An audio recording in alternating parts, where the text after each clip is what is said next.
Retirement or death of a partner. Introduction. The situation of retirement or death of a partner is just reverse of admission of a partner. There are common adjustments in both retirement or death of a partner. On retirement or death of a partner, partnership is dissolved while the firm exists in reconstituted form. Reconstitution of the firm is required because of the change in profit-sharing ratio of the remaining partners. Let us discuss adjustments required on retirement of a partner, change in profit-sharing ratio, treatment of goodwill, treatment of revaluation of assets and reassessment of liabilities, treatment of reserves and accumulated profits, preparation of partners' capital accounts and balance sheet, adjustment of capital, death of a partner, and preparation of deceased partners' capital account and balance sheet. Adjustments required on retirement of a partner. These include change in profit-sharing ratio, treatment of goodwill, treatment of revaluation of assets and reassessment of liabilities, adjustment of reserves and accumulated profits, ascertainment of profit or loss of the current year till death, settlement of accounts due to retiring or deceased partner, and adjustment of capital. Change in profit-sharing ratio. In case of retirement or death of a partner, profit-sharing ratio of the remaining partners changes because they acquire shares in profits of retired or deceased partner. Thus, there is need for ascertaining new profit-sharing ratio. New profit-sharing ratio. It is the ratio in which the remaining partners will share future profits of the firm. New ratio is equal to old ratio plus gaining ratio. Gaining ratio. It is the ratio acquired by a partner because of retirement or death of a partner. Gaining ratio is equal to acquired ratio. Situations for ascertaining gaining ratio. For ascertaining gaining ratio, two situations may exist. The new profit-sharing ratio is not given. There may be two situations. Acquiring share in old ratio. Take an example for this. X, Y, and Z are partners in a firm sharing profits in 3:2:1 ratio. X retires from the firm. In this case, since new profit-sharing ratio of Y and Z is not given, their old profit-sharing ratio will be their new profit-sharing ratio, that is 2:1. And acquiring share in different ratio. Take an example for this. Example: A, B, and C are partners in a firm sharing profits in 5:3:2 ratio. A retires and his share in profits was acquired by B and C in 2:1 ratio. Calculate new profit-sharing ratio of B and C. Then the new ratio will be calculated as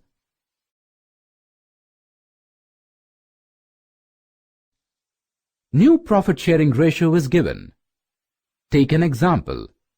X, Y, and Z are partners in a firm sharing profits in 5:3:2 ratio. Y retires and X and Z continues. They decided that their new profit-sharing ratio would be 2:1. In this case, new profit-sharing ratio of remaining partners is not given. Thus, the gaining ratio of X and Z will be calculated as treatment of goodwill. In case of retirement of a partner, treatment of goodwill is required because the retiring partner sacrifices his shares in profits in favor of the remaining partners. He is entitled to receive amount of his share of goodwill from the remaining partners. Treatment of goodwill should be as per AS 26. In case of treatment of goodwill, the following situations may emerge. Goodwill does not in the firm's books. Goodwill appears in the firm's books. When goodwill does not appear in the firm's books.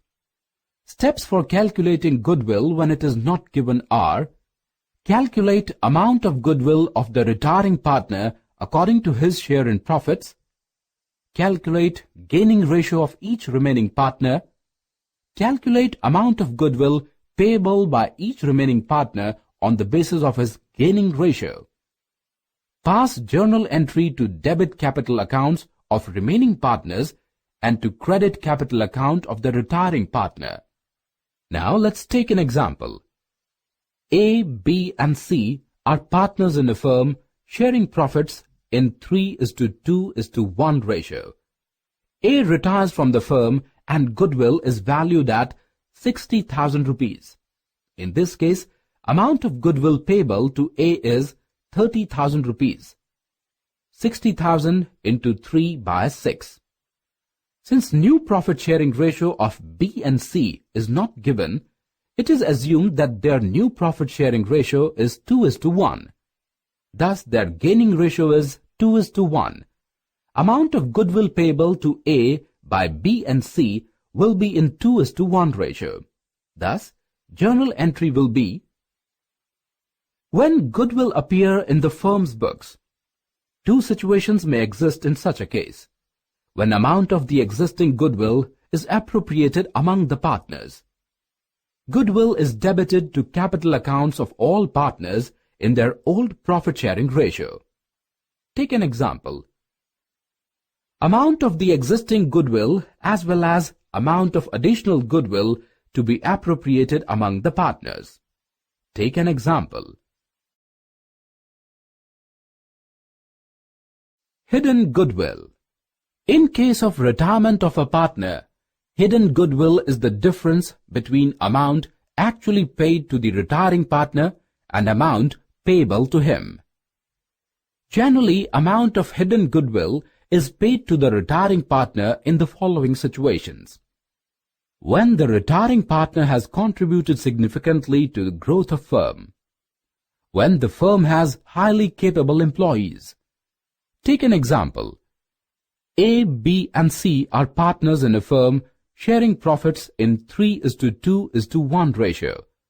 C retires and his total amount due is 2,50,000 rupees. Partners agree that 2,75,000 rupees should be paid to C. In this case, 25,000, that is 2,75,000 minus 2,50,000 is hidden goodwill. Journal entry for this is: revaluation of assets and reassessment of liabilities. In case of retirement of a partner, firm's assets are revalued and liabilities are reassessed to reflect the current value of the assets and liabilities. Profit or loss arising from revaluation of assets and reassessment of liabilities is transferred to capital accounts of all partners. Take an example.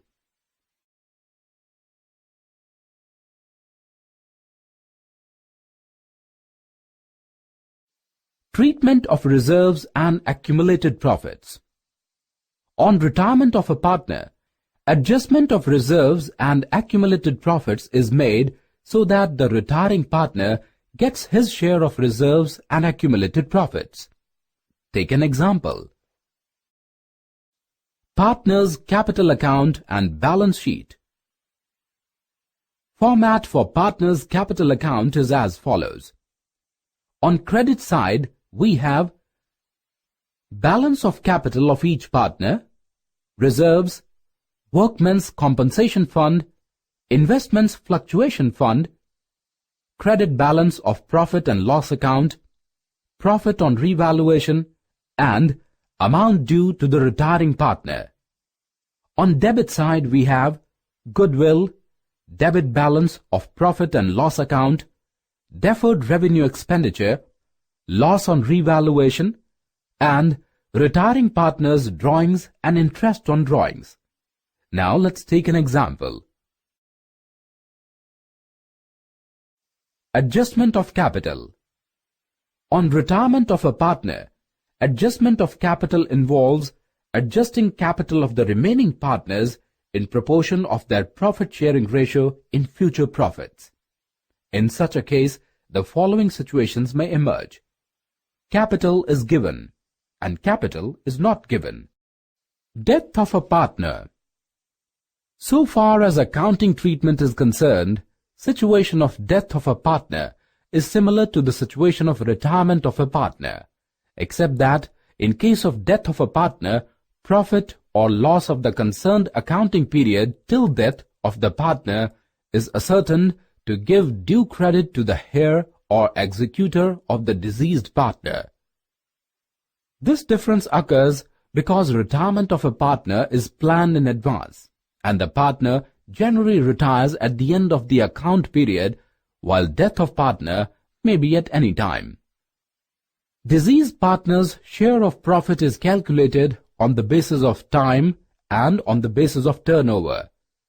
Calculation of deceased partner's share of profit on the basis of time. Take an example. Calculation of deceased partner's share of profit on the basis of turnover.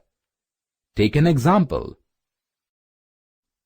Preparation of deceased partner's capital account and balance sheet. Pro forma of deceased partner's capital account is as follows.